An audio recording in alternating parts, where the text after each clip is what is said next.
Shalom Bapak Ibu Saudara yang terkasih. Shalom. Kembali kita boleh berkumpul di gereja ini setelah 1 minggu kita boleh kita boleh bersekolah, kita boleh berkuliah, kita boleh bekerja. Di setiap keseharian kita, satu hal yang boleh kita sadari bahwa tangan Tuhan tidak pernah meninggalkan kita. Di waktu yang indah ini, saya mengajak Bapak Ibu Saudara untuk kita bersama-sama bisa merasakan perjumpaan dengan Tuhan secara pribadi. Mari kita satu dalam doa. Bapa yang baik, kami mengucap syukur Tuhan untuk setiap kesempatan di mana kami masih boleh merasakan Tuhan kasih-Mu nyata. Di pagi hari ini Tuhan, kami bersatu jemaat-Mu Tuhan, GPT Level Community. Kami haus Tuhan, kami rindu akan Engkau Bapa. Bahwa kami masuk Tuhan lebih lagi ke hadirat-Mu Bapa. Roh Kudus mampukan kami untuk kami mengerti bahasa kasih itu, sehingga kami boleh mengimplementasikan kasih itu dalam kehidupan kami di setiap hari kasih. Terima kasih Bapa dan kami siap.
pujian ini Tuhan.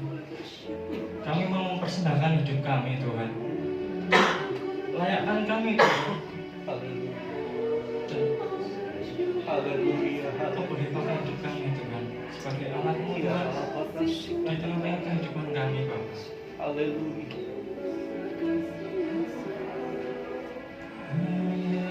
Hayai Tuhan, persembahanku segenap hidupku, jiwa dan ragaku, sebab tak ku miliki harta kekayaan yang cukup berarti untuk ku persembahkan.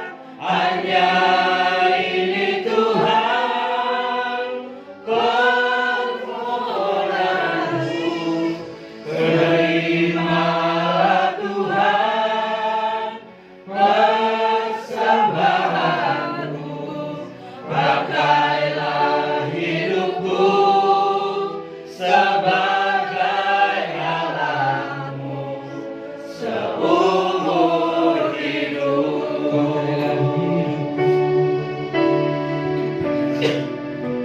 Pakailah hidupku sebagai alatmu seumur hidupku.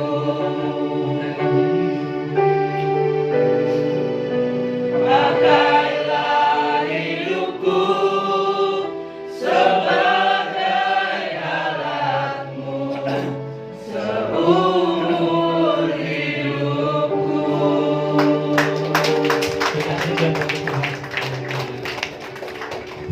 Terima kasih Bapak, terima kasih Yesus, dan kami siap untuk bersorak-sorai memuji nama-Mu.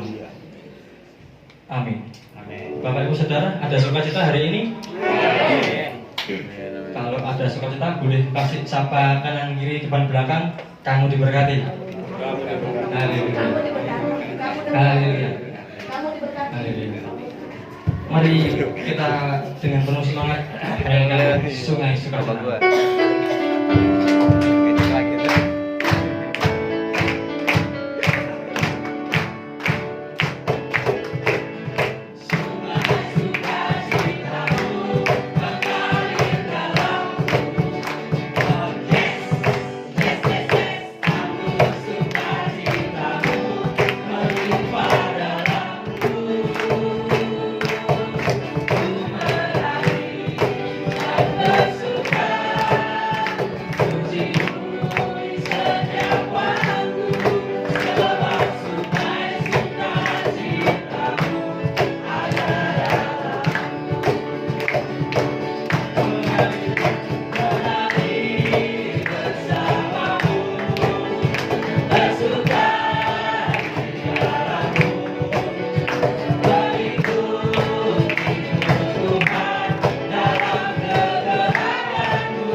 Tuhan dalam kegerakanmu.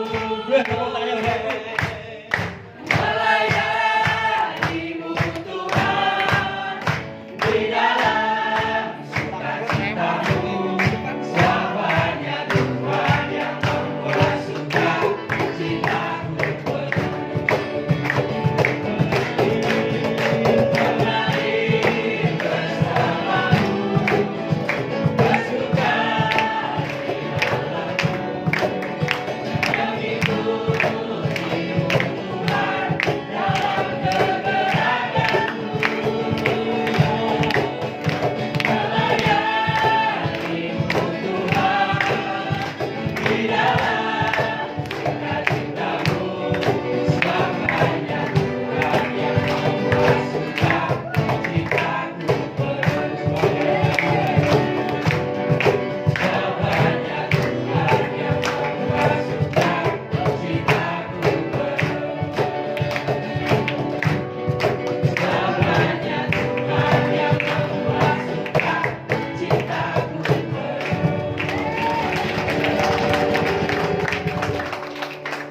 Bapak Ibu boleh duduk kembali.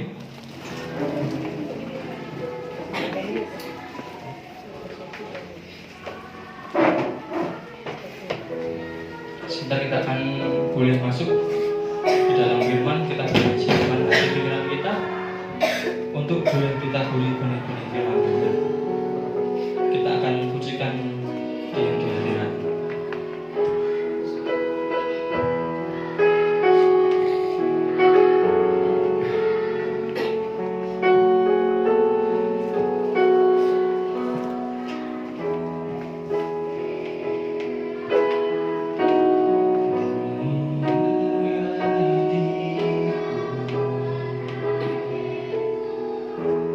dengan hadirmu. Ku rindu memandang wajah-Mu, oh Tuhan, di dalam kekudusan-Mu. Bawaku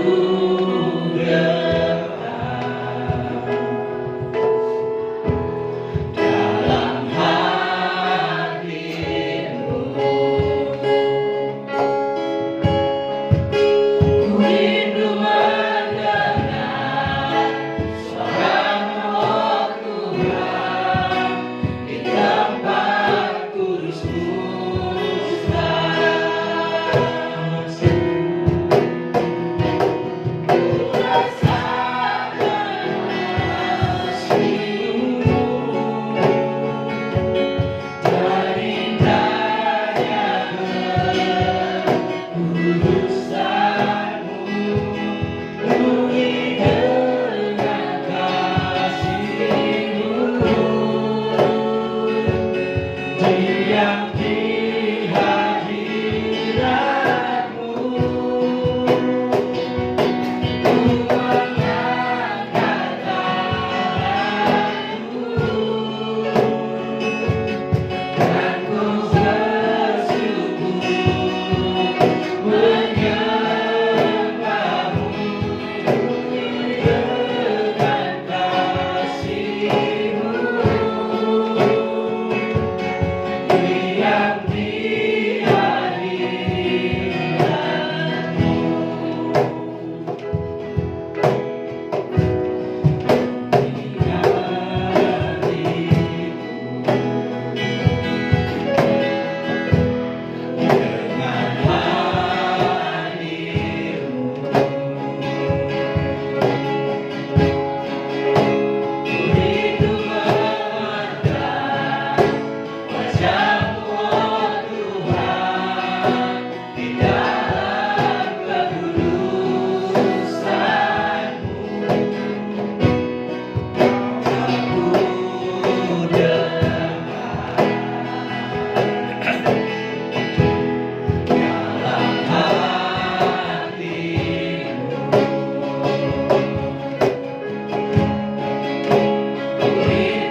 Sungguh Tuhan,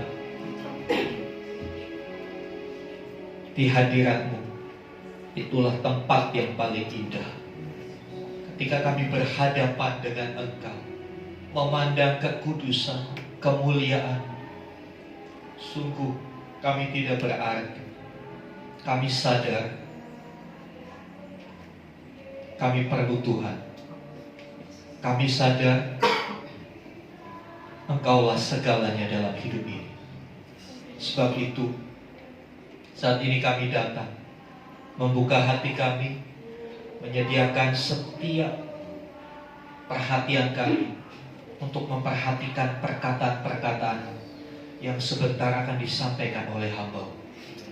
Kami percaya Tuhan sudah persiapkan hamba untuk menyampaikan pesan dari Bapa, supaya umat-Mu di tempat ini mendapat tuntunan, arahan, petunjuk, menjalani hari-hari di depan kami. Terima kasih Tuhan, pengurapan-Mu nyata buat hamba, dan biar setiap kami menerima firman Tuhan dengan penuh sukacita. Terima kasih Tuhan. Berkati hamba-hamba-Mu yang sudah melayani kami dalam pujian penyembahan. Jerih payah mereka tidak sia-sia di hadapan Tuhan, dan mereka akan dipakai lebih lagi, semakin memuliakan Tuhan. Terima kasih Tuhan. Di dalam nama Tuhan Yesus kami berdoa. Haleluya. Amin. Amin. Ya, terima kasih untuk presiden worship. Ya, Bapak Ibu saudara yang dikasih Tuhan, di tengah kita hadir hamba Tuhan yang sudah dipersiapkan Tuhan, Bapak Pendeta Muda Vicky Nurbani, sarjana teologi. Beliau adalah gembala dari GBT House of Grace, ya, di Cikarang.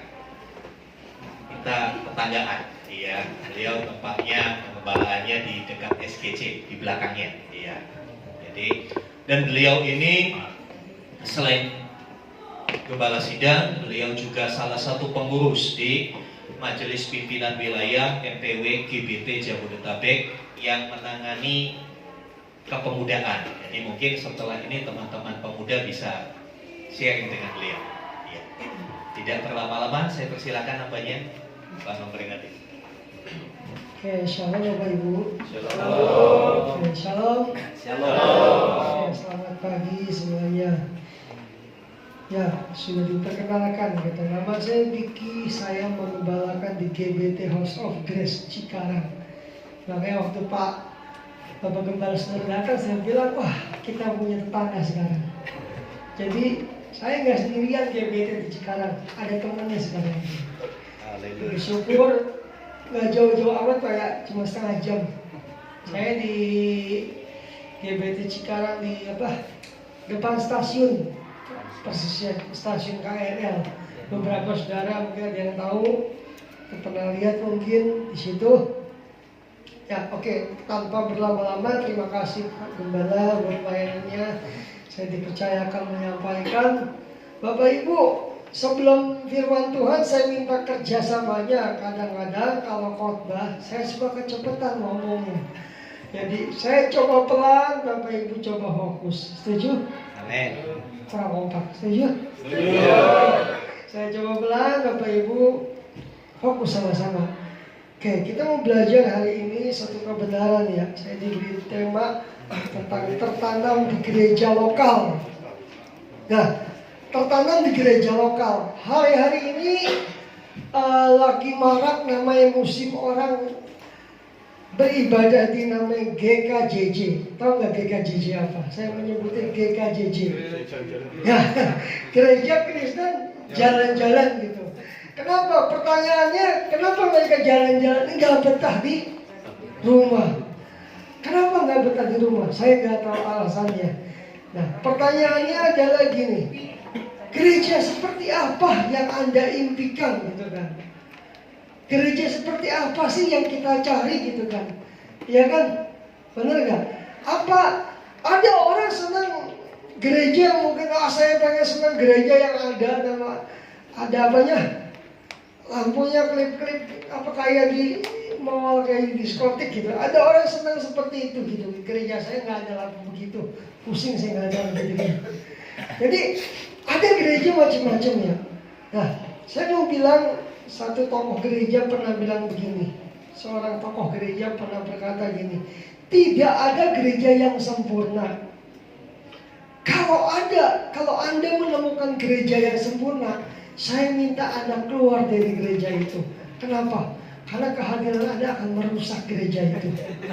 Kenapa? Karena gereja itu sudah sempurna. Anda datang bikin nggak sempurna gitu. Jadi kenapa nggak sempurna? Karena gereja itu nggak butuh kita, benar nggak? Karena dia sempurna. Jadi jangan berpikir, saya cari gereja A, gereja B. Saya mau bilang gereja yang penting di dalam kehadiran Tuhan. Itu yang paling penting. Itu yang paling penting. Hari ini kita belajar ya. Yuk, Mazmur 27 ayat 4 kita baca dulu satu ayat. Mazmur 27 ayat 4. Mazmur pasal 27 ayat 4. Oke, yang buka Alkitab bisa buka Alkitabnya. Yang bawa HP kudus boleh buka HP kudusnya. Dan saya minta yang buka handphone setelah buka Alkitab jangan buka TikTok. Apalagi buka Instagram. Apalagi yang update status. Oke, sama-sama 2, 3. Satu hal telah kuminta kepada Tuhan, itulah yang kuingini. Diam di rumah Tuhan seumur hidupku, menyaksikan kemurahan Tuhan dan menikmati baiknya. Daud bilang, satu hal telah kuminta kepada Tuhan. Saya ketika baca ayat ini, saya berpikir, kenapa Daud pengen di rumah Tuhan? Daud itu bukan seorang yang pengangguran. Dia seorang raja. Kok dia bilang apa? Aku pengen diam di rumah Tuhan seumur hidupku. Artinya dia betah di rumah Tuhan.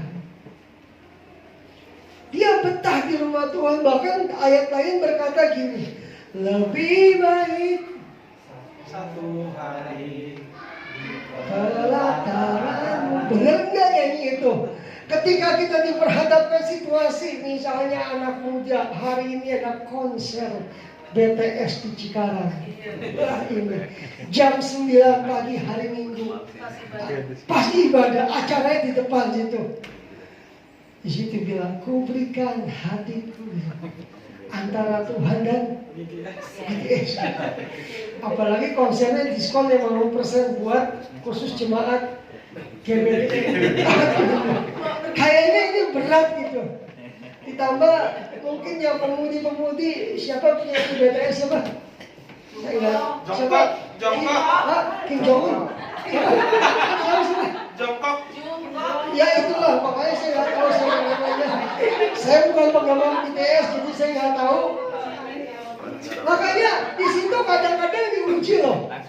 Diuji iman kita ketika diperhadapkan hari itu prioritas. Ibadah itu bisa besok, tapi BTS itu belum tentu besok ada. Tiba-tiba ketika BTS datang, Tuhan datang. Saya Tuhan datang. Makanya kita diperhadapkan prioritas kita. Daud bilang apa? Satu hal aku minta kepada Tuhan, diam di rumah Tuhan. Nah, makanya kita di gereja lokal itu seperti ini Bapak Ibu. Seperti orang sedang menanam pohon. Bapak Ibu nanam pohon. Pohon apa nih misalnya? Mangga. Yang angguran. Mangga. Kira-kira ketika ditanam baru tumbuh, dipindahin, baru tumbuh, dipindahin, bertumbuh nggak? Mati. Nah makanya ketika kita tertanam di gereja lokal itu seperti pohon. Pohon itu ya semakin dia akarnya semakin dalam, dia semakin susah dicabut. Coba Bapak Ibu nih yang punya pohon di rumah, punya pohon singkong, cabut. Coba udah punya pohon mangga, udah umur 10 tahun, 20 tahun cabut, dijamin nggak bisa. Susah ya kan? Mau pakai alat berat apa juga nggak bisa, susah. Nah, ketika kita tertanam, benar-benar tertanam di dalam Tuhan, di dalam gereja lokal, di situ apa? Akar kita semakin kuat. Jangankan BTS datang katanya. Siapa BTS? Mau BTS. Makanya ketika digoda iman kita, anak muda nih terutama nih. Ketika ada seseorang, saya minta siapa namanya ini kamu anak muda namanya?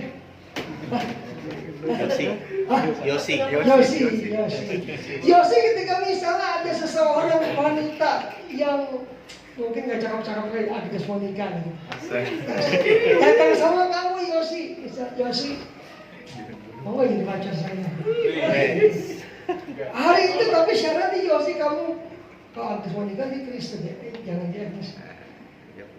Tapi kalau dia di seberang sana, dicantik loh, kaya lagi. Jarang-jarang datang sama kamu mau gak jadi pacar saya? Tapi syaratnya tinggalkan Tuhan. Nah di situ diperhadapkan dua pilihan antara Tuhan dan dia. Pemudi-pemudi ada nggak sih pemudi yang masih hidup? Wanita? Ada kah? Kalau ada misalnya pemudi-pemudi, misalnya ketika ada laki-laki cowok datang sama kamu mirip artis Korea siapa tuh Jongkok situ. Saya nggak tahu namanya siapa. Jongkok. Ya itulah pokoknya ketika datang sama kamu dia bawa mobil BMW-nya, dia datang berlutut di depan kamu dengan cincin berliannya. Ya, maukah kamu nikah dengan saya? Di situ digoda. Aduh, kemana? Mirip dengan dia loh, artis BTS Korea loh. Ganteng, kaya, cakep, terkenal. Siapa yang gak mau? Tapi syaratnya apa? Tinggalkan Tuhanmu. Bisa gak kita bilang, kamu jangan terpesona gitu dong. Ya saja kita berbagai kencang-kencang. Jadi ketika diperhadapkan situasi, bisa gak kita bilang tidak? Bapak Ibu, banyak orang salah persepsi tentang gereja. Ada orang menganggap gereja itu seperti kontrakan, seperti tempat kos. Saya betah, saya tinggal, lanjut ya. Kalau nggak betah, saya pindah. Amur, para amur. Saya betah, saya tinggal, nggak betah, saya pindah. Ada orang gereja kayak menganggap gereja seperti kontrakan. Nah, orang Kristen begini biasanya jemaatnya di GKJJ itu gereja Kristen jalan-jalan. Dia senangnya apa? Cari aman. Kenapa banyak orang senang ibadah di gereja besar? Karena di gereja besar aman. Bikin dosa nggak ketahuan gembalanya, nggak ke gereja nggak ketahuan gitu kan. Hari ini bolos nggak ketahuan. Giliran mati cari gembalanya. Satu hari saya melayani seorang ibu. Dia mengaku berjemaat di satu gereja besar gitu kan. Singkat cerita, ibu ini meninggal. Ketika meninggal, dia bilang, keluarga bilang, dia berjemaat di gereja besar di Cikarang. Datang dihubungi gembalanya, Pak tolong layani. Gembala bilang, dia bukan jemaat saya. Loh, katanya dia gereja di sini. Iya, tapi dia nggak terdaftar di KTA, kartu tanda anggota jemaat. Akhirnya ujung-ujungnya siapa? Saya juga yang ngubur gitu. Makanya Bapak Ibu di zaman modern sekarang serba online. Orang senangnya online. Biasa saya melihat ya ada dua jenis pendeta yang laku di pasaran. Pertama pendeta sakti. Orang didoain belum dipegang udah jatuh waktu. Ya belum dipegang udah jatuh, belum ditiup udah jatuh. Sakti bener gitu kan. Yang kedua pendeta pelawak gitu. Makanya kebanyakan satu hari di acara KKR ya, pendetanya bikin orang ketawa gitu.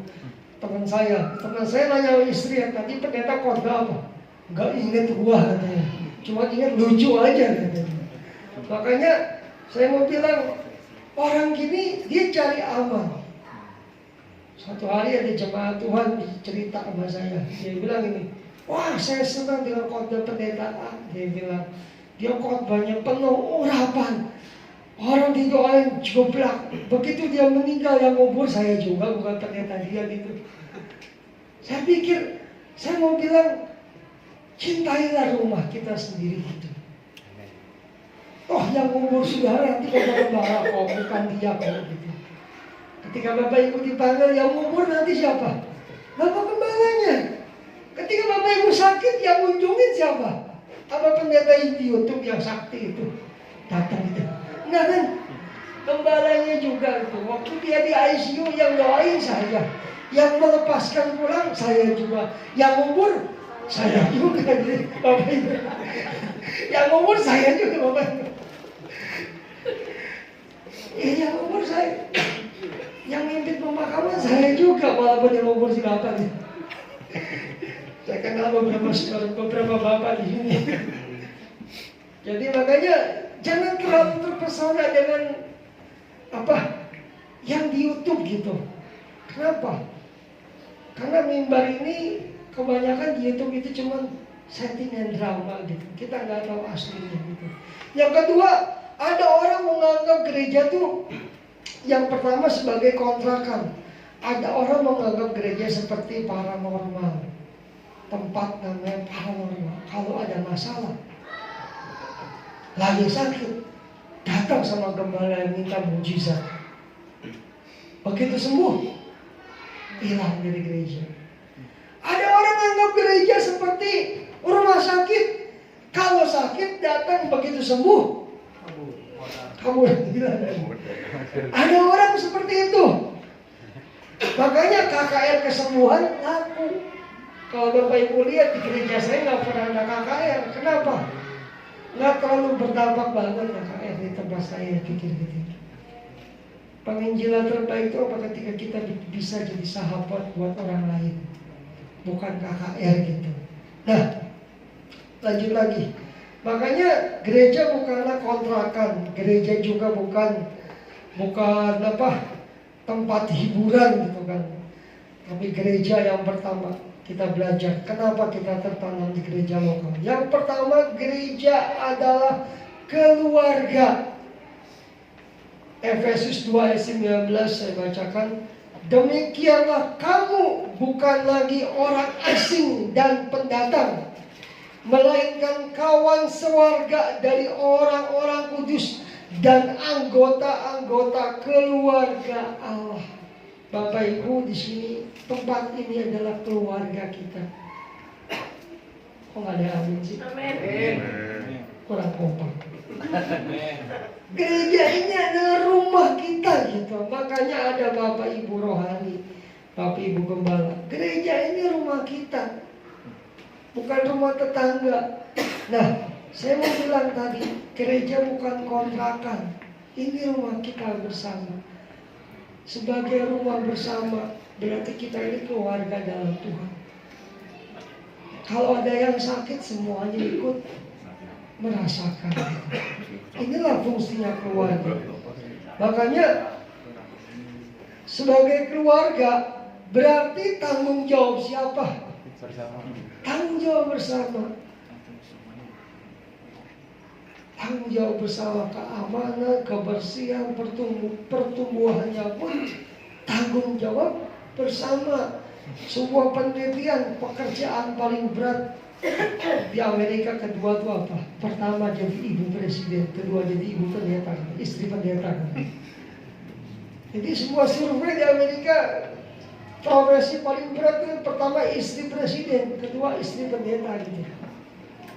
Kenapa? Banyak maunya. Kalau jemaat banyak maunya, satu maunya ini, satu maunya itu, satu maunya ini. Saya mau bilang, kalau semua gembala diketangani gembala, saya yakin Bapak Gembala Sunat cepat pulang gitu. Kalau semua ditangani gembala, ya kan Pak? Nggak bisa, nggak ada. Sekarang bukan zamannya Superman. Sekarang zamannya pelayanan tim. Artinya gini loh, gembala nggak bisa mengerjakan semua sendiri, terbatas. WL gembala, apalagi main musik gembala, khotbah gembala, bersihin gereja gembala, besok gembala, bulan depan gembalanya selesai gitu tugasnya. Nggak bisa. Ini keluarga, ini rumah kita bersama. Jadi semua punya tanggung jawab masing-masing. Kalau ditegur jangan ngambek. Ditegur ngambek katanya, pindah gereja. Di gereja sana ditegur ngambek lagi pindah. Nyari gereja di mana? Ngambek sana sini gitu. Di sini ada? Nggak ada sih. Di ujung sana ada sih. Ujung sana ada banyak sana. Ya, makanya kita ini keluarga dalam Tuhan. Satu hari ada seorang bapak, saya dengar ada seseorang cerita sama saya, wah di gereja GBT Cikarang tidak bertumbuh. Saya pikir nggak bertumbuh. Saya mau nanya, Anda suka baca firman? Enggak. Suka berdoa? Enggak. Ibadah? Enggak. Mau bertumbuh? Enggak bertumbuh, nyalahin gereja. Saya bilang salah sendiri itu. Saya mau bilang gereja hanya menyediakan fasilitas kita untuk bertumbuh. Gembala nggak bisa memberikan pertumbuhan. Yang menentukan Anda bertumbuh atau tidak itu satu, kualitas hubungan kita sama Tuhan.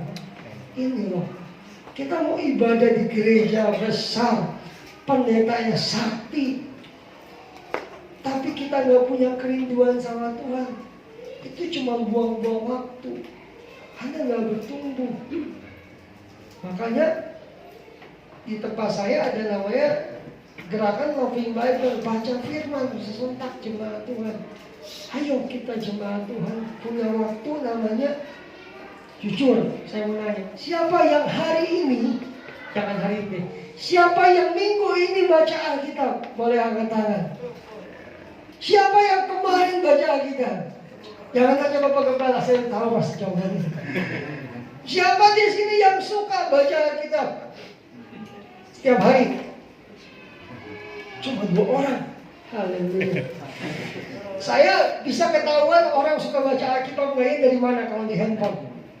Di pengaturan, buka di aplikasi. Lihat aplikasi paling atas. Urutannya apa?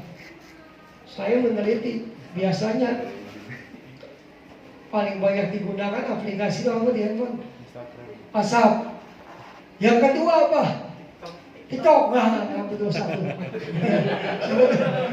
Boleh nggak TikTok? Boleh, nggak apa-apa, boleh TikTok. Kan buat jualan, Pak. Buat jualan, boleh nggak apa-apa, boleh jualan TikTok, nggak apa-apa bagus. Apalagi TikTok, Facebook, Instagram, sampai saking rajinnya di gereja pun buka Facebook. Jadi itulah makanya kita mesti punya namanya waktu baca firman setiap hari. Sekarang kan nggak ada alasan untuk kita nggak baca firman. Alkitab ada di handphone, ya kan?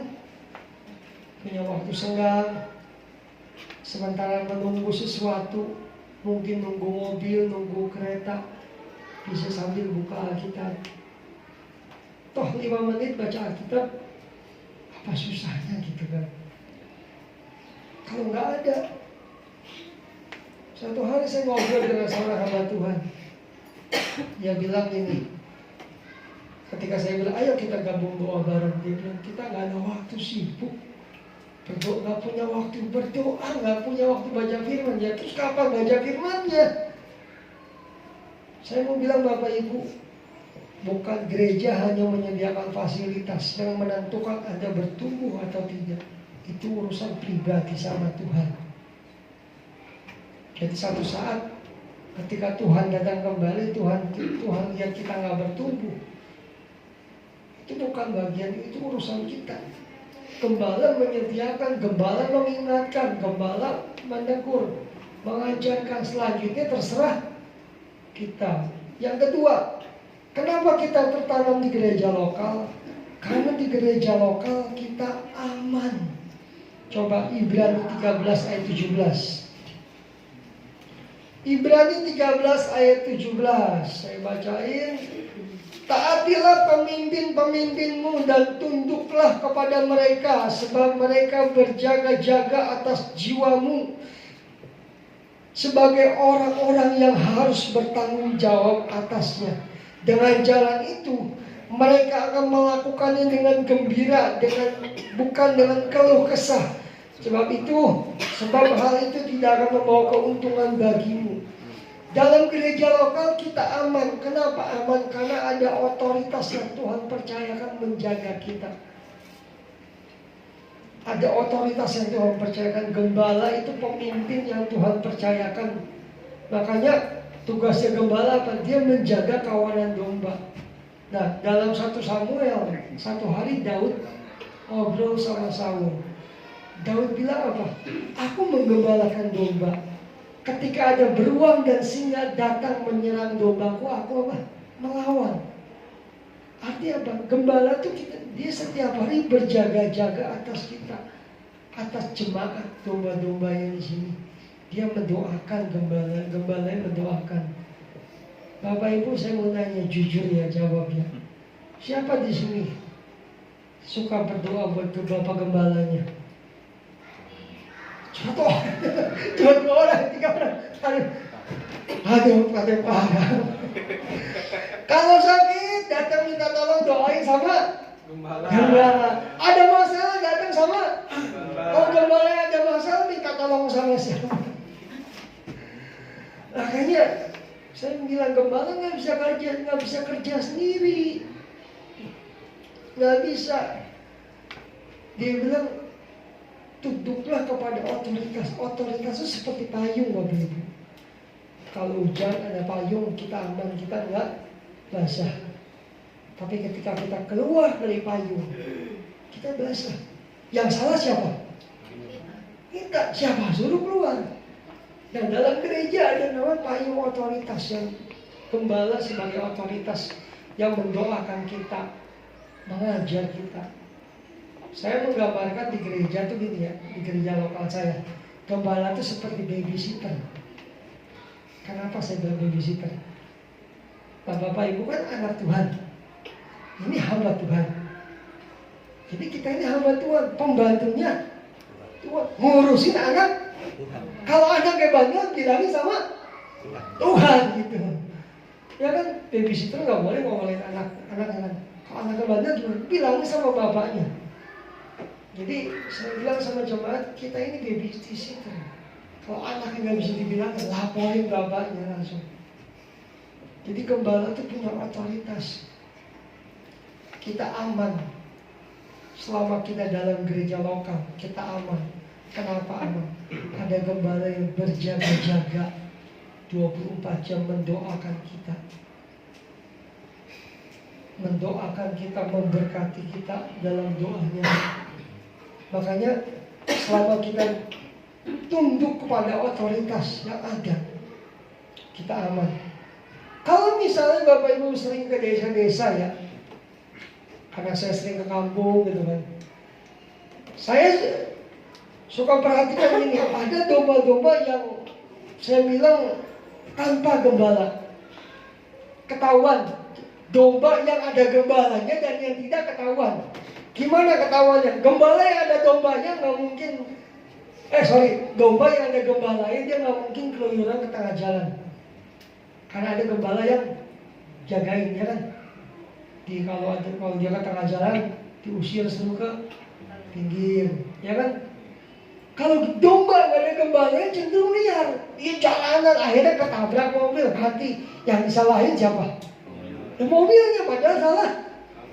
Bukan kambingnya, gembalanya yang salah. Nah, dombanya juga salah, nggak ngawasin. Nah makanya domba yang nggak pernah mau diatur sama gembalanya biasanya. Kenapa? Nggak ada namanya otoritas yang jaga dia. Nah, iblis ini dalam Pengkhotbah 8 ayat 8 bilang ini, tidak ada istirahat dalam peperangan. Setiap hari iblis itu sebenarnya serang kita. Contoh, biasa iblis menyerang dari pikiran. Misalnya kita lagi WL nih, tadi WL mana WL ya? Dia lagi WL, tiba-tiba ada jemaat di belakang lagi ngobrol bisik-bisik. Tiba-tiba pikirannya jelek langsung, jangan-jangan apa? Ngomongin gua nih, jangan-jangan dia bilang suara gua fals nih. Padahal mungkin di belakang kalau lagi bisik-bisik ngomong gini, WL-nya ntar kita ajak makan yuk gini. Siapa tahu gitu kan? Tapi karena pikirannya udah jelek dulu, WL-nya langsung bilang, wah di belakang di pojok ngomong gua. Jangan-jangan dia kira suaranya jelek nih. Jadi dipikir dia, wah bahaya nih orang ini. Padahal enggak, siapa tahu dia mau terakhir, ya kan? Siapa tahu beneran. Iya, makanya kita dalam gereja lokal itu artinya ada gembala yang jaga kita, ada kawanan. Jadi gembala menjaga kawanan domba. Anda dalam jemaat dilindungi, dijaga lewat doa gitu. Satu hari Bapak Gembala saya pernah cerita sama saya, waktu saya jadi pengerja, dia menunjukkan foto-foto majelis jemaatnya. Saya bilang, banyak banget ya majelis gereja, pengurus gerejanya gitu. Dia cerita begini, kamu tahu ini majelis jemaat yang rata-rata yang udah pada meninggal nih, mereka yang nanduk dulu katanya. Jadi Bapak Ibu yang nanduk ya siap-siap lah kalau mau bertobat itu. Siap-siap lah gitu. Makanya segera bertobat lah gitu. Sebelum dijemput sama Tuhan. Bertobat gitu. Saya sering bilang sama anak muda, sering bercanda gini, kamu nggak ibadah-ibadah mau om yang jemput atau Tuhan yang jemput? Saya bilang, ya Tuhan, om yang jemput lah om. Kalau mau Tuhan yang jemput kamu kelar kamu. Mungkin bercanda, tapi ini bicara kenyataan. Jangan terlambat. Yang ketiga, di gereja lokal ada makanan rohani yang sehat. Istri saya sering bilang ini, jangan makan di luar. Istri saya sering ngomel kalau saya jajan di luar, makan di luar. Seenak-enaknya makan di restoran, lebih enak makan di rumah. Yakin, jujur. Jangan-jangan suami-suami takut nih. Seenak-enaknya makan di luar belum tentu sehat. Bener gak? Anda makan ayam goreng di restoran, jangan sebut gak enak kayak kamu. Enak banget. Tapi kita kan gak tahu bikinnya gimana. Ya kan, satu hari saya sama istri makan di sebuah restoran. Ketika kita makan ayam goreng enak-enak, tiba-tiba istri saya kaget. Ternyata ayamnya belum dicuci bersih. Masih ada darahnya, masih ada bulunya. Tadi mau makan jadi nggak jadi, nggak selera makannya. Pas dibuka ayam goreng, ya ampun ada darahnya. Berarti belum matang banget atau dicuci juga belum. Jangan-jangan nggak dicuci gitu kan? Kita nggak tahu kan. Yang suka makan pecel ayam, gitu. Enak kan? Pernah lihat minyaknya nggak? Bersih banget ya. Bersih banget kan? Seenak-enakan makan di luar belum tentu sehat. Sekali lagi, makanan rohani yang sehat itu ada di rumah. Ibu-ibu yang suka masak, saya yakin lah ibu-ibu yang paling tahu makanan yang terbaik buat keluarganya. Amin, bapak-bapak. Amin. Dari hati semoga. Makanan sehat di rumah. Kenapa? Karena ibu-ibu tahu dia, oh makanan apa yang terbaik buat keluarganya. Makanya satu hari saya minum Coca-Cola di sebuah restoran. Begitu saya buka, tiba-tiba lagi enak minum. Saya lihat kok ada yang sedikit mampet di sebelah saya gitu. Pas saya keluar ada lalat hijau di sini. Udah setengah lagi. Udah setengah, tukar baru saya. Jadi jangan sebut lagi ketika di SKC minum enak. Suka ada sesuatu yang mampet gitu. Saya lihat aja lalat hijau, ya udahlah nggak apa-apa lah. Halal nih. Vitamin lah nggak apa-apa. Jadi makanya sekarang kan zaman semua online, di YouTube banyak mau cari khotbah yang lucu, khotbah yang sakti, khotbah yang gimana. Saya mau bilang paling aman tuh makanan di sini. Kenapa Bapak Gembala tahu makanan yang sehat buat buat jemaatnya? Percaya deh. Kayak kurang yakin nih Pak. Kalau misalnya beresan kayak beresan Gembala tadi. Iya, jadi makanan sehat di sini, bukan di luar. Boleh jajan kali-kali ngemil di luar, makan di luar boleh sekali-kali. Dengar khotbah di luar boleh nggak YouTube? Boleh belajar, tapi ingat itu cuma selingan. Yang sehat itu di, maka ada lagu bilang apa? Lebih baik di sini rumah sendiri. Paling enak rumah sendiri. Ini rumah kita, bukan kontrakan. Ingat, ini rumah kita bersama. Yang terakhir nih. Di gereja lokal ini, gereja lokal adalah tempat kita latihan gaya hidup warga surga. Bapak Ibu, sekali lagi, kita di gereja lokal ini latihan. Sebelum kita masuk surga, kita latihan dulu bagaimana cara hidup di surga. Di surga ada orang pelit enggak? Enggak. Nah kalau kira-kira Bapak Ibu pelit, kira-kira cocok aja di warga surga? Hah? Setengah-setengah gitu. Makanya di surga tuh nggak ada orang pelit. Tuhan Yesus bilang ini, dalam Matius bilang ini, dalam Lukas 6 ayat 38, hendaklah kamu murah hati sama seperti Bapamu adalah murah hati. Bapak itu, anak itu mencerminkan sifat bapaknya. Kalau bapaknya pelit, berarti anaknya anaknya pelit, bapaknya. Nah, bapak di surga tuh nggak pelit. Kalau anaknya pelit, anak siapa itu? Saya mau nanya. Nah, tetangga. Bapak di surga bilang murah hati, tapi anaknya di sini pelit. Bapak Ibu, percaya nggak? Orang pelit itu nggak masuk surga loh.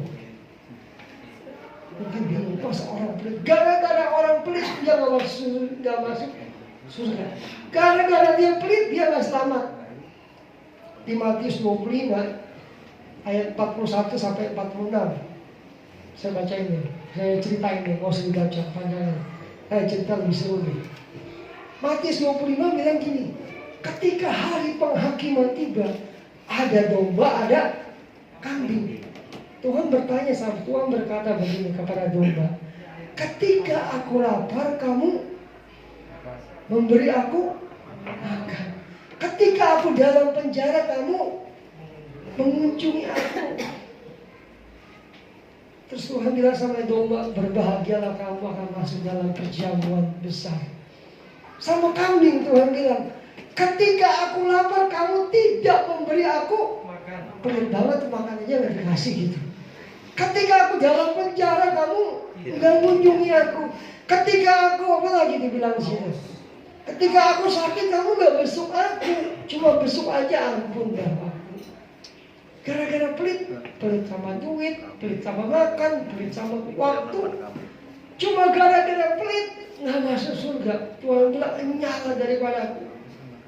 Kamu pembuat kejahatan. Jadi di surga nggak ada orang pelit. Hati-hati, cuma di sini pelit nggak? Nah, gembala yang tahu. Kalau pelit, ingat, ini nggak ada pesan sponsor dari Bapak Gembala ya, nggak ada. Dia ditanya, orang pelit itu repot ya. Tuhan bilang haruslah hendaklah kamu murah hati, sama seperti Bapamu adalah murah hati. Satu hari ada orang kaya, dia pasti begitu masuk surga, di petinya, Bapak, di peti Pak nggak ada masukin emas nggak Pak?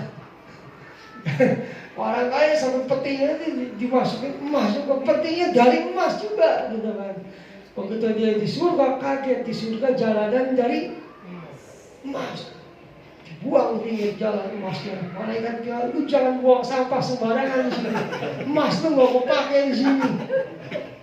Orang pelit sampai benar-benar dah pelit, jadi nggak enak makan ini. Makanya orang pelit begitu. Saya nggak tahu bapak-bapak yang suka ngurusin makam ada orang pelit nggak? Kuburan. Ada yang pelit minta ampun ya orang gitu kan. Makanya saya bersyukur ya punya orang tua murah hati bapak, papi mami saya. Ketika beliau meninggal, banyak hamba Tuhan bersaksi bilang apa? Ketika hidupnya dia suka memberi untuk pekerjaan Tuhan, untuk hamba Tuhan, bahkan untuk orang yang susah sekalipun. Satu hari saya jalan sama ponakan saya yang kecil, yang kecil masih umur 4 tahun, 5 tahun gitu kan. Saya naik motor gitu kan. Tiba-tiba dia entah dari mana dia ngomong gini, Om katanya, kalau ada orang nggak punya duit di jalan kasih Om katanya. Jangan dia nggak dikasih, kasihan. Gitu. Anak 4 tahun bisa ngomong gitu. Kalau ada orang kita makan kasih Om, kasihan. Gitu. Artinya apa? Anak kecil aja bisa belajar murah hati gitu. Nah, kita sebagai anak Tuhan, berapa banyak di antara kita yang punya sifat seperti Bapa, murah hati. Berapa banyak kita yang peduli sama pekerjaan Tuhan di tempat ini. Satu hari saya ngobrol dengan seorang teman di Jakarta. Dia cerita gini, dia panggil seorang hamba Tuhan, dia punya teman pengusaha gitu. Dia panggil seorang pendeta untuk doain dia, untuk doain temannya yang kaya itu. Ketika pendeta doain, sharing firman, singkat cerita dikasih persembahan 500.000 si pendeta ini. Tapi untuk ngasih makan biaya latih anjingnya, anjing piaraannya jutaan. Anjingnya lebih mahal daripada firman Tuhan. Jujur berapa banyak dari kita jujur sama Tuhan. Ketika kita memberikan persembahan, kita bilang Tuhan saya akan memberikan yang terbaik. Tapi kita memberikan yang termurah. Kita jujur, sorry bukan bicara nominal, tapi bicara kerelaan hati kita. Tuhan tuh bukan gini loh. Jangan berpikir gini loh. Jangan-jangan ngomong duit, ternyata minta uang. Bapak Ibu, Yesus banyak bicara soal uang di Alkitab. Siapa yang berani bilang Yesus mata duitan? Ayo, angkat tangan di sini. Yesus banyak bicara soal uang kan, soal mamon, soal talenta, soal bendahara yang tidak jujur. Yesus banyak bicara soal uang. Apakah Yesus mata duitan? Enggak. Apakah Yesus kekurangan uang? Enggak. Tapi bicara apa? Saya mau bilang, musuh terbesar Tuhan itu apa? Ayo, musuh terbesar Tuhan apa? Bukan iblis, mamon, cinta uang. Maka Yesus bilang di mana hartamu berada di situ hatimu memberi enggak? Ketika kita memberi sesuatu, kita rasa sakit enggak? Ketahuan hati kita di mana gitu. Waktu saya habis Pak, loh, saya berapa lagi? Hati kita di mana? Berapa banyak Bapak Ibu di antara kita? Saya mau nanya Bapak Ibu, berapa banyak di antara Bapak Ibu yang jujur sama Tuhan dalam hal persepuluhan? Jujur sama Tuhan. Saya kok tiba-tiba ngomong masalah ini, nggak ada janjian, nggak ada di catatan saya. Berapa banyak di antara yang jujur dalam hal persepuluhan sama Tuhan? Kita dalam hal 10% aja kita nggak jujur sama Tuhan, gimana kita mau memberikan sepenuhnya hidup kita sama Tuhan? Kita jujur, berapa gaji kita? Katakanlah 4 juta. Kita ngasih 400.000, berarti 10% ya. Tapi kita biaya untuk hari-hari kita untuk kita persembahan misalnya 20.000 taruhlah. Tapi kita biaya untuk kuota berapa dalam sebulan kuota kita? 100.000. Nah, mungkin ada yang lebih kan? Ada yang lebih. Tahu nggak Bapak Ibu ketika kita nggak jujur sama Tuhan? Biasanya saya pernah bilang sama jemaat, biasanya orang Kristen itu ayat favorit itu satu, doa Yabes. Kiranya, nah ini dong, jangan pelan-pelan, kayak engkau memberkati aku, terus dan memperluas. oh ya, coba apa? Bapak Ibu, makanya doanya kadang-kadang orang Kristen kalau berdoa tuh sama Tuhan tuh gini ya, kayak orang main judi gitu. Gini, kalau doa tuh gini, Tuhan berkati saya, benar nggak? Kedua, berkati keluarga saya. Ketiga, berkati pekerjaan saya. Keempat, berkati ya pekerjaan usaha itu. Tiga kan, berkati saya, berkati keluarga saya, berkati pekerjaan saya. Pasti doanya itu. Pagi, siang, malam doanya itu kebanyakan. Tuhan berkati saya, usaha saya, keluarga saya, semuanya tentang saya. Kalau giliran memberi untuk Tuhan, tunggu dulu gitu. Kalau nyanyi, ku berikan hatiku dan dompetku. Yakin? Semuanya. Tunggu dulu. Yakin kan? Semuanya. Yakin kan?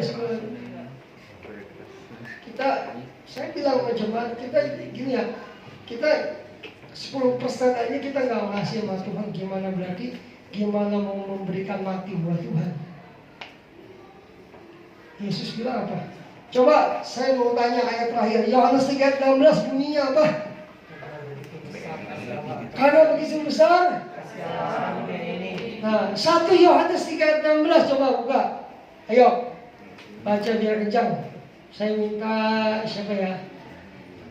Ayo, Bapak ini nih yang main komputer. 1 Yohanes 3:16 Pak, baca biar kencang Pak. Belum Bapak masih. Oh belum Bapak, oke.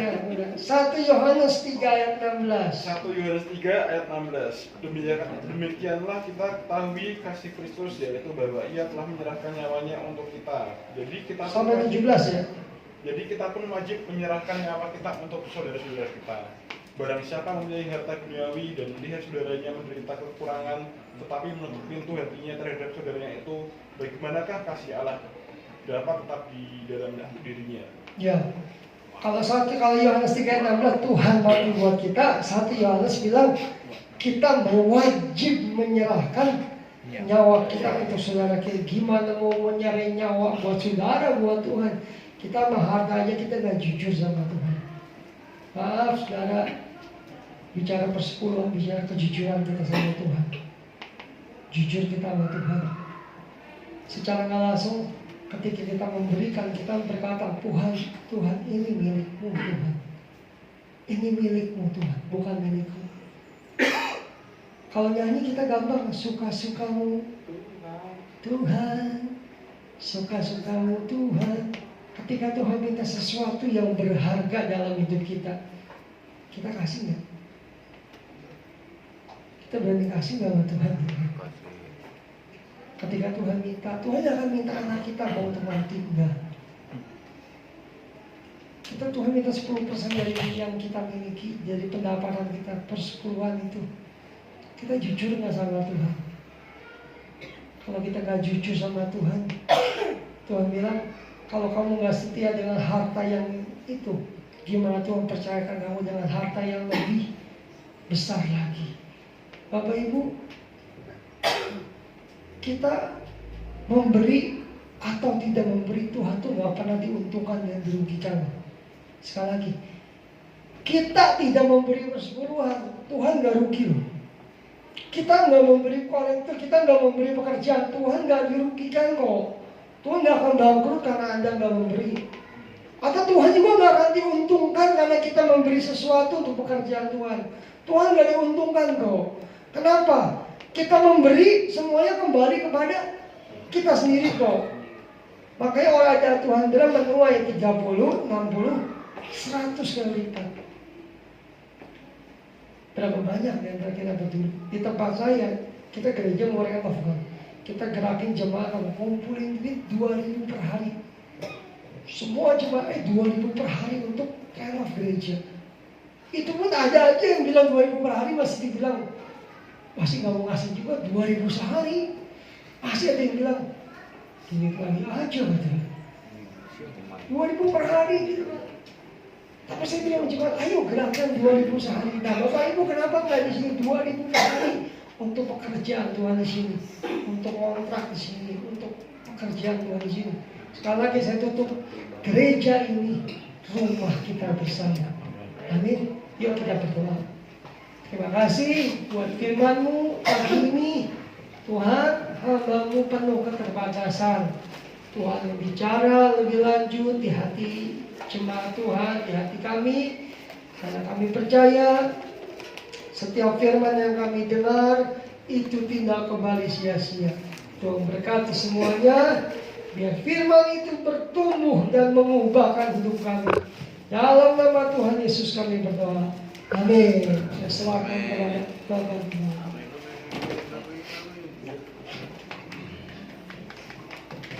Ya, terima kasih banyak atas nama pribadi, gembala dan jemaat. Terima kasih untuk sharing firman Tuhan.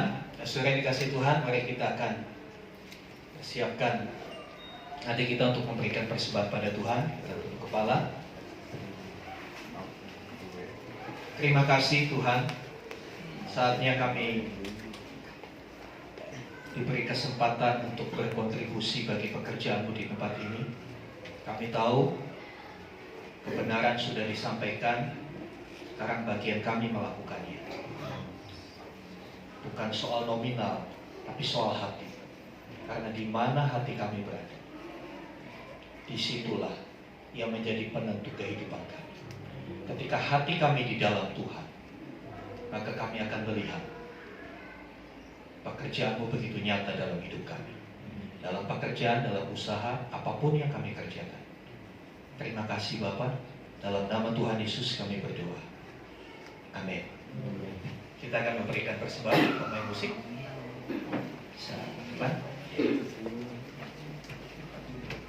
Saya undang Pak Weli untuk bisa memberikan persembahan kita.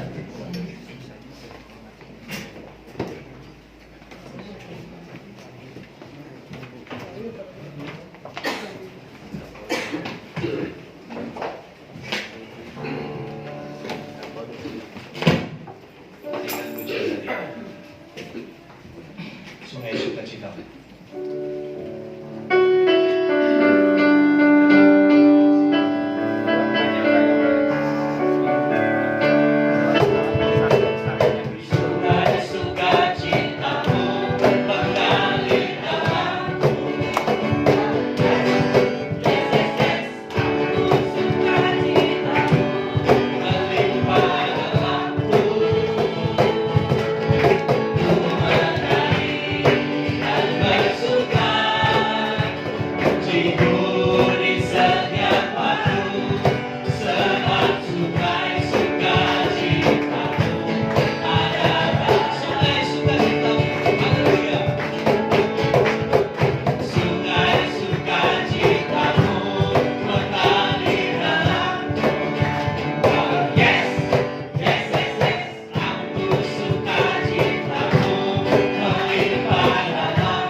Satu karunia yang begitu besar Tuhan Yesus. Kita juga berkati orang-orang yang memberikan Tuhan berkati semuanya dalam kuasa Tuhan Yesus.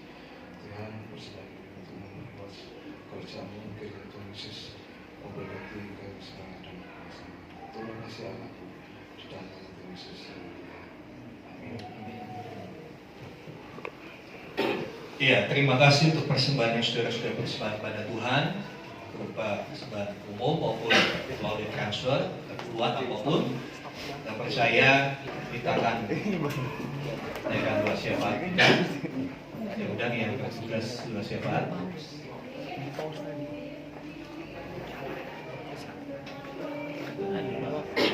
Informasi nggak boleh di play. Informasi nggak boleh di play.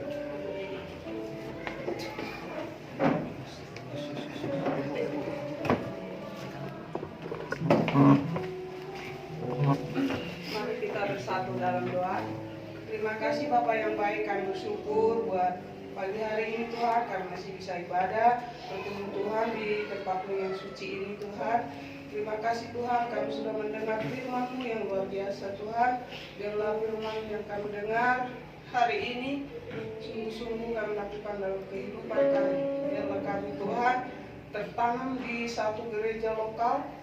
Biar kami Tuhan bertumbuh dan selalu mengasihi seperti Engkau mengasihi kami Tuhan. Terima kasih Bapa, berkati hamba-Mu Tuhan yang menyampaikan firman-Mu hari ini. Berkati keluarganya, anak-anaknya, istrinya, apapun kerinduan hamba-Mu Tuhan, berikan yang terbaik Tuhan. Terima kasih Bapa. Kami juga memohon kepadamu, jemaat di sini Tuhan berkati apapun kerinduan kami masing-masing Tuhan. Anak-anak kami yang belum dapat pekerjaan, kami serahkan padamu Tuhan, buka jalan, Tuhan bekerja, Tuhan beri yang terbaik Tuhan. Kami percaya Engkau Bapa yang penuh kasih, Engkau mendengar segala doa kami Tuhan. Bapa yang baik, yang sakit Tuhan sembuhkan, yang lemah Engkau kuatkan Tuhan. Terima kasih Roh Kudus. Sebentar lagi Tuhan kami mau pulang, kami terima berkat-Mu dari hamba-Mu. Bapak, kami bersyukur untuk anak-anak kami yang sudah menyelesaikan ujian kenaikan kelas, ujian sekolah. Kami bersyukur, kami menyerahkan masa depan anak-anak kami ke dalam tangan Tuhan. Kami percaya ketika mereka dibawa mengenal Tuhan, maka tangan Tuhan yang akan merajut masa depan mereka yang luar biasa. Diberkati setiap orang tua, usaha pekerjaan, sehingga melaluinya mereka boleh membiayai pendidikan anak-anak mereka. Anak-anak yang sementara mencari sekolah di level SMP, SMA maupun perguruan tinggi, kiranya Tuhan yang menuntun sehingga mereka boleh melanjutkan ke jenjang yang lebih tinggi, di sekolah yang tepat, yang terbaik untuk anak-anak kami. Terima kasih Tuhan. Demikian juga yang akan masuk dalam dunia kerja, kami berdoa Tuhan yang tuntun, Tuhan yang sertai, Tuhan yang bawa mereka menemukan tempat pekerjaan yang tepat sesuai dengan rencana yang sudah Tuhan gariskan dalam hidup mereka. Terima kasih Tuhan. Waktu-waktu anak-anak kami libur, kiranya kami sebagai orang tua boleh bijak menggunakan waktu libur untuk hal-hal yang positif, hal-hal yang baik untuk pertumbuhan, perkembangan anak-anak kami. Terima kasih Tuhan. Memberkati hamba-Mu Pendeta Kiki dalam penggembalaannya di GBT House of Grace Cikarang, gereja ini yang sementara berkumpul untuk renovasi. Kami berdoa Tuhan yang memberkati, Tuhan yang memberkati semua jemaat Tuhan, sehingga jemaat Tuhan di gereja ini boleh bersama-sama membangun rumah mereka bersama, dan kami akan melihat Tuhan akan dimuliakan melalui semuanya. Terima kasih Bapak, terima kasih. Kami juga menyerahkan bangsa dan negara kami. Sementara mendekati tahun politik, kami mohon tangan kuasa Tuhan, shalom yang dari Tuhan tercurah atas negeri ini, kedamaian, kesejahteraan buat bangsa kami. Pemimpinan Presiden Jokowi yang tinggal 17 bulan, Tuhan memberkati, Tuhan yang mengawal sehingga dia boleh menyelesaikan semuanya dengan baik. Dan Tuhan akan bangkitkan penerus untuk melanjutkan kepemimpinan nasional.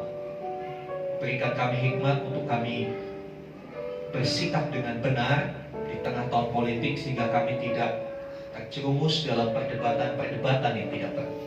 Terima kasih Tuhan, terima kasih. Mari Bapak Ibu Saudara buka hatimu, angkat tanganmu, dan sekarang terimalah rahmat anugerah dari Bapa di surga, di dalam kasih dan karya Tuhan Yesus Kristus, bersama pengurapan persekutuan Roh Kudus menyertai saudara dan saya. Berkat-berkat jasmani, terlebih lagi berkat rohani, dilimpahkan atas hidupmu, dan jadilah berkat di mana Tuhan menempatkan engkau. Karena itu pergilah, jadikanlah semua bangsa murid. Baptislah mereka dalam nama Bapa dan Anak dan Roh Kudus, dan ajarlah mereka melakukan segala sesuatu yang telah kuperintahkan kepadamu. Dan ketahuilah, aku menyertai kamu senantiasa sampai kepada akhir zaman. Demikianlah kelak Tuhan Yesus akan datang kembali, membawa kita, menjemput kita masuk ke dalam kebahagiaan kekal, ke tempat yang telah Dia sediakan bagi kita, supaya di mana Tuhan Yesus berada, di situ pun kita boleh berada. Terima kasih Tuhan, kami terima segala berkat-Mu di dalam nama Tuhan Yesus Kristus. Haleluya. Amin. Kiranya Engkau memberkati aku berlimpah-limpah. Haleluya. Dan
Saat kedua selesai, selamat hari Minggu, Tuhan Yesus memberkati.